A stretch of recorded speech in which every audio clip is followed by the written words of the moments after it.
Hello class 11। आज हम पढ़ेंगे आपके हिंदी पाठ्य पुस्तक आरोह भाग 1 से काव्यखंड का दूसरा पाठ मीराबाई। हमने इससे पहले मीराबाई के पदों की व्याख्या पढ़ ली है, परंतु आज हम पुनः व्याख्या के साथ साथ इनके पदों में आए महत्वपूर्ण प्रश्नों पर बातचीत करेंगे। ठीक, तो हमने इससे पहले जो व्याख्या पढ़ी है, आइए पुनः हम इसका एक बार पुनरावलोकन करते हैं। सबसे पहले आपको मैं मीराबाई के बारे में बता चुकी हूँ कि मीराबाई एक सगुण भक्तिधारा के कृष्ण भक्त कवियों में से महत्वपूर्ण कवित्री हैं और ये श्री कृष्ण की उपासिका है। तो इनके जितने भी पद हैं वो जाहिर सी बात है कि वह श्री कृष्ण को ही समर्पित है। तो हम पढ़ते हैं इनके एक बार फिर से इनके पहले पद को। मेरे तो गिरधर गोपाल दूसरो न कोई, जाके सिर मोर मुकुट मेरो पति सोई।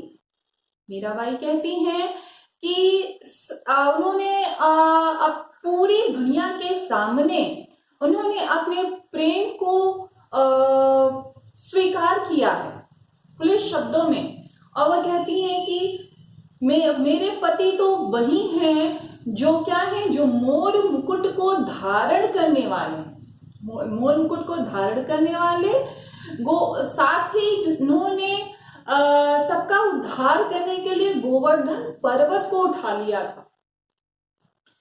उस गोवर्धन पर्वत को उठाने वाले गोपाल, गौओं की सेवा करने वाले श्री कृष्ण ही मेरे पति हैं, उनके सिवा दूसरा कोई नहीं। फिर आगे कहती है कि छाड़ दई कुल की कानी कहा करिए कोई। कहती है कि मैंने कुल की मर्यादा को, कुल की कहानी आपको इससे पहले बता चुके हैं सभी शब्दों के अर्थ। कहती हैं कि मैंने कुल की मर्यादा को त्याग दिया है। छाड़ दे कुल की कहानी कहा करिए कोई, जिसे जो भी समझ में आता है वो वह कहता रहे। संतन ढींग बैठी बैठी लोक लाज खोई। मैंने संतों के साथ, सज्जन पुरुषों के साथ, साधु संतों के साथ बैठ के, जो ज्ञानवान पुरुषों के साथ बैठ के मैंने क्या किया है, संतन ढींग बैठी बैठी लोक लाज खोई। लोक लाज, लोक अर्थात संसार की मर्यादा को मैंने खो दिया है। संसार में लोग कहते हैं कि महिलाओं को दूसरों के साथ नहीं उठना बैठना चाहिए, बातचीत नहीं करनी चाहिए, उन्हें घर में रहना चाहिए, घर की दहलीज को नहीं लांघना चाहिए। इन सब चीजों का उन्होंने पुरजोर खंडन किया है, विरोध किया है, और इन सब चीजों को छोड़कर वो आगे बढ़ चली है। इस वजह से क्या कहते हैं कि मैंने अपने लोकला, संसार की जो सांसारिक जो मर्यादाएं हैं उन सबको मैंने छोड़ दिया है। आंसुअन जल सींच सींच प्रेम बेल बोई। कहती हैं कि मैंने आंसुओं के जल से सींच सींच कर अपने इस प्रेम रूपी बेल को मैंने बोया है। अब तो बेल फैल गई आनंद फल हुई, और अब तो यह जो प्रेम रूपी बेल है ये तो फैल चुकी है, और अब इसमें से मुझे आनंद रूपी फल प्राप्त होने लगा है। दूध की मथनियां बड़े प्रेम से बिलोई। कहती हैं कि मैंने श्री कृष्ण रूपी प्रेम को, जो दूध के समान है, उसे बड़े प्रेम से मथा है। और क्या किया है, और दही मथी घृत काढ़ लियो डाली दही छोई। और दही को मथ कर उसमें से घी निकाल लिया है, और जो छाछ बच जाती है, जो इस संसार की जो निस्सार वस्तुएं हैं, उन सबको मैंने छोड़ दिया है। भगत देख राजी हुई जगत देख रोई। कहती हैं कि मैंने जो भी कुछ किया है वह सब और सिर्फ अपनी भक्ति के लिए किया है। और भक्तों को देखकर मैं प्रसन्न होती हूँ, और इस संसार को देखकर, जो इस संसार के छल कपट द्वेष माया मोह लिप्सा आदि, इनको देखकर मुझे बहुत ही ज्यादा दुख और कष्ट होता है। दासी मीरा लाल गिरधर तारो अब मोही। वो कहती है, मीरा जी कहती हैं कि मैं आपकी दासी हूं, और आप ही मुझे संसार रूपी भव सागर से पार करेंगे, अतः आप मेरा उद्धार करिए। तो यह पद है, इसमें मीरा और कृष्ण का जो प्रेम है, वह जो पद है, इस पद में उनका प्रेम स्पष्टतः परिलक्षित होता है। भक्ति श्रद्धा विश्वास होने के कारण वह लोगों की बुराइयों की परवाह ही नहीं करती, और क्या कहती हैं कि यहाँ पे पद की इन पंक्तियों में कि असवन जल सींच सींच प्रेम बेली बोई में सांग रूपक अलंकार है। और इस पूरे पद में राजस्थानी ब्रजभाषा का प्रयोग किया गया है। पूरे पद में बोलचाल अर्थात बातचीत की भाषा का प्रयोग है। गिरधर गोपाल मोर मुकुट कुल कानी कहा करिए कोई, लोक लाज आदि में अनुप्रास अलंकार। अनुप्रास अलंकार की परिभाषा जानते हैं ना, जहां एक ही वर्ण की आवृत्ति बार बार होती है वहां पे अनुप्रास अलंकार होता है। तो लोक लाज लोक का ल, लाज का ल, ठीक। कुल की कानी, कुल का क, की का क, कानी का क, ठीक। तो बैठी बैठी सींची सींची में पुनरुक्ति प्रकाश अलंकार है। जब एक ही शब्द एक से अधिक बार आते, 2 बार आते, पुनरुक्ति उसकी दूसरी बार उक्ति होती कहा जाता है, तो वहां पे पुनरुक्ति प्रकाश अलंकार होता है।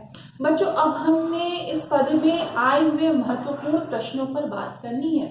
हमने आपसे यही कहा था कि अब जैसे एक प्रश्न उठता है कि मीरा यह क्यों कहती है कि दूसरों न कोई, कि उनका दूसरा कोई नहीं है। क्यों? क्योंकि परिवार के लोग, दुनिया वाले,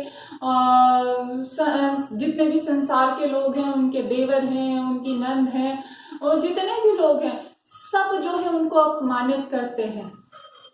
कोई भी जो है वो क्या कहता है कि सब उनके कृष्ण प्रेम में बाधा बनते हैं। इसलिए वह यह कहती हैं कि मीरा के सिर्फ प्रभु गिरधर नागर, और मतलब कि सिर्फ उनके जो प्रभु हैं वो सिर्फ गिरधर नागर हैं, वो सिर्फ गोवर्धन पर्वत को धारण करने वाले, मोर मुकुट को धारण करने वाले श्री कृष्ण, उनके सिवा दूसरा कोई नहीं है।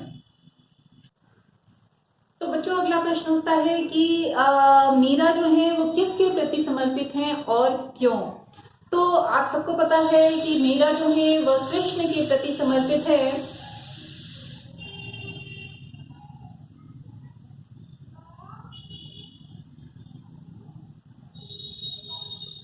तो बच्चों, अगला प्रश्न उठता है कि मीरा किसके प्रति समर्पित है? तो बच्चों, आप सबको पता है कि मीरा कृष्ण के प्रति समर्पित है। क्यों? क्योंकि उन्होंने उन्हें अपना पति मान लिया है। इसके बाद आप के इस पद में अगला प्रश्न उठता है कि मीरा किन्हें देखकर रोती है और क्यों? तो मीरा जो है वह जगत के लोगों को, संसार के लोगों को देखकर रोती हैं, जो भक्ति से विमुख है, जो भक्ति से भटक गए हैं, जो इस संसार के माया मोह में लिप्त हैं। ठीक। तो आपको समझ में आया होगा कि वह किस प्रकार से अपने युग से संघर्ष करती है, उस समाज से संघर्ष करती हैं जिस समाज में वह एक राजघराने में जन्म लेती है। उस राजघराने में जन्म लेने के बाद भी उन्होंने अपना लक्ष्य, उन्होंने अपने कृष्ण के प्रति प्रेम को नहीं छोड़ा, और उन्होंने उनकी भक्ति को प्राप्त किया। आइए दूसरे पद की व्याख्या पढ़ते हैं। हालांकि इसे हम एक बार पहले पढ़ चुके हैं, परंतु फिर से एक बार। पग घुंघरू बांध मीरा नाची, मैं तो मेरे नारायण सो आप ही हो गई साची। अब इस पद में क्या कहते हैं, क्या कहती है मीरा जी की, पग घुंघरू, मैंने तो अपने पाँव में घुंघरू बांधकर कृष्ण के समक्ष मैंने नृत्य किया है।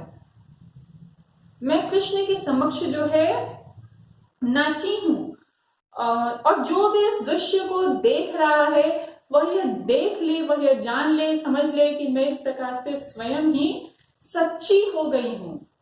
क्यों? क्योंकि मैं कृष्ण के समक्ष मैंने नृत्य किया है, उनके प्रेम के उस भाव के आवेश में आकर मैंने उस नृत्य को किया है। लोग कहीं मीरा भई बांवरी, न्यात कहीं कुलनासी। लोग कहते हैं कि मीरा जो है वह बांवरी हो गई है, पागल हो गई है। बांवरी यानी कि पागल, और न्यात कहे, न्यात यानी नातबार, रिश्तेदार, पटीदार, ये लोग कहते हैं कुल का नाश करने वाली है।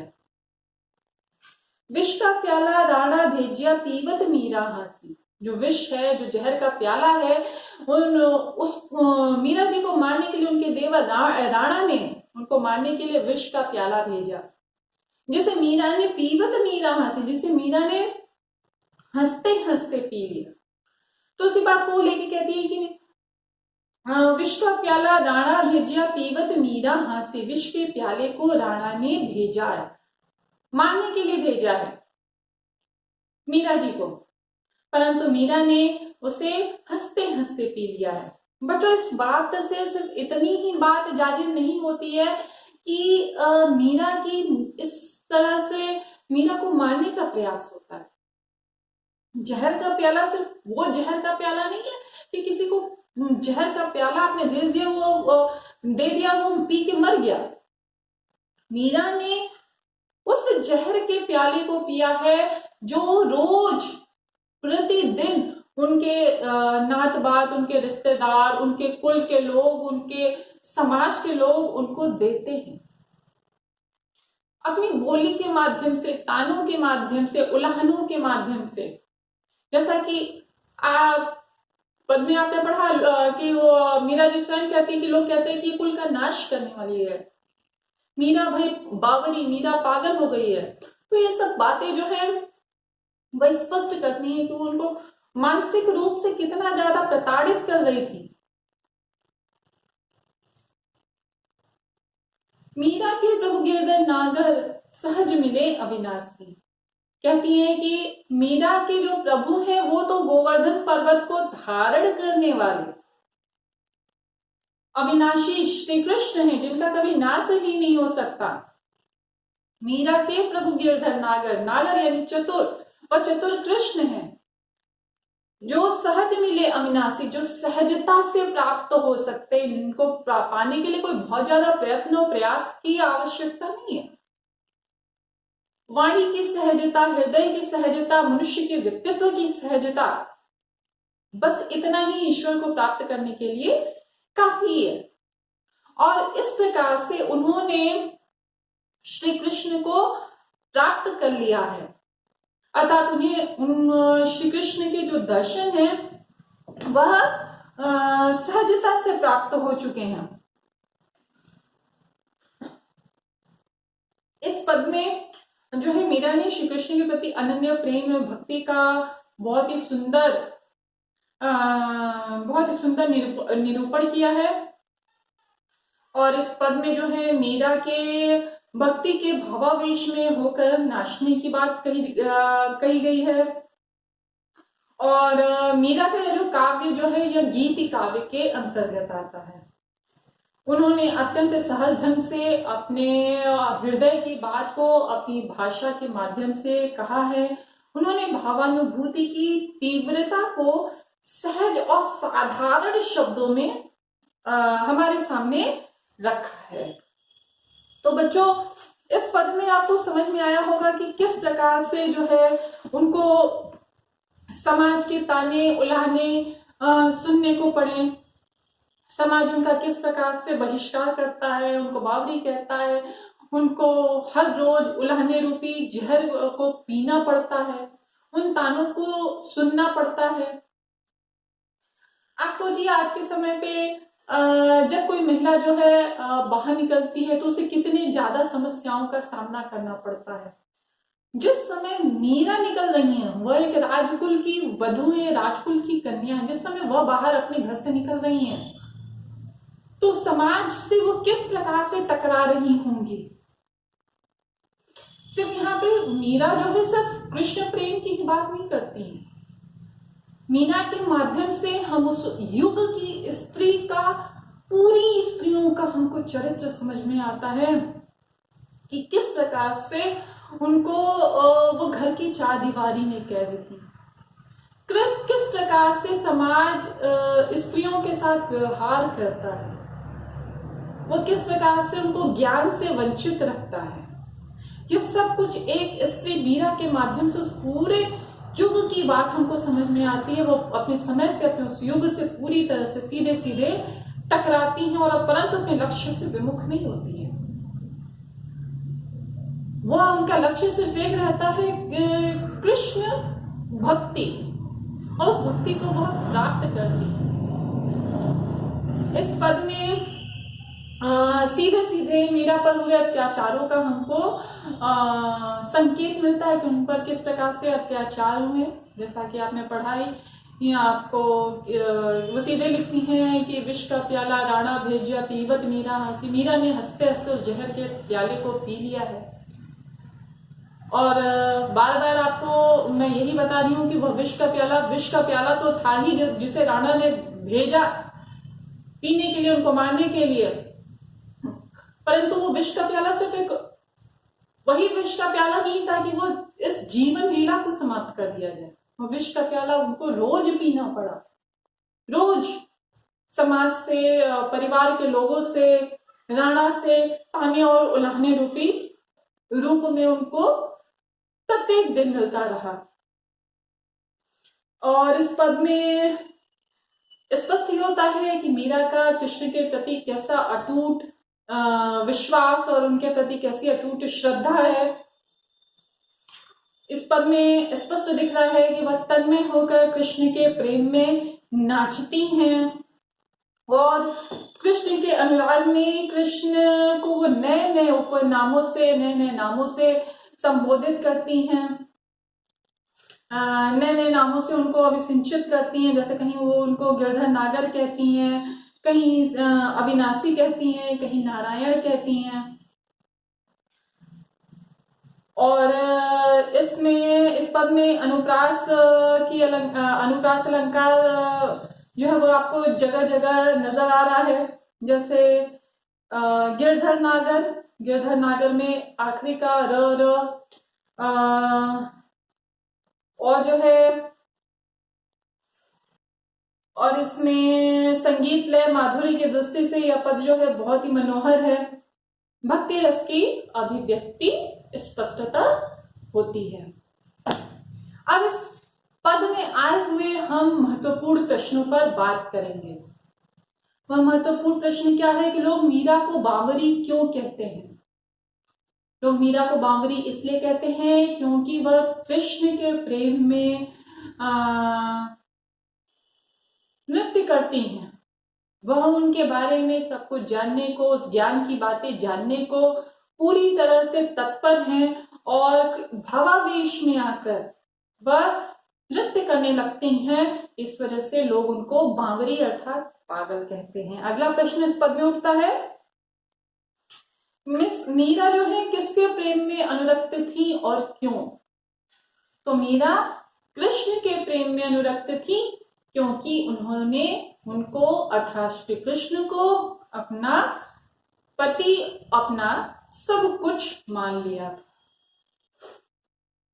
भारतीय परंपरा में पति को सब कुछ माना जाता है, उसी प्रकार से उन्होंने भी श्री कृष्ण को अपना पति मान लिया था।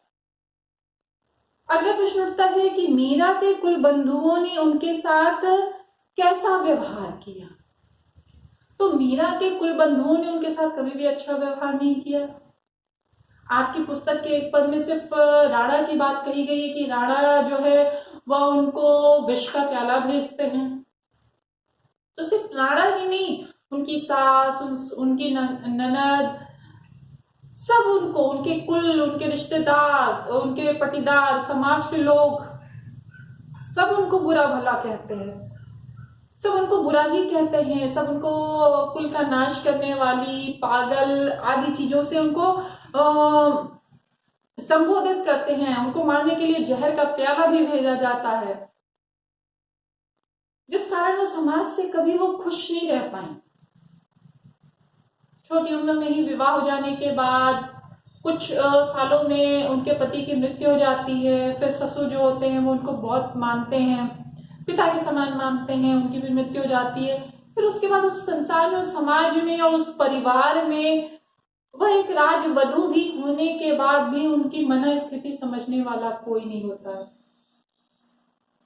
वह सबके होते हुए भी अकेली रहती हैं, पूरी तरह से वह अकेली होती हैं। तो वो अपना सर्वस्व, अपना सब कुछ अपने कृष्ण को मान चुकी होती हैं। तो इस पद के माध्यम से यह समझ में आ रहा होगा आपको कि एक स्त्री को कुछ भी प्राप्त करने के लिए कितने सारे कष्टों का और कितने ज्यादा संकटों का सामना करना पड़ता है।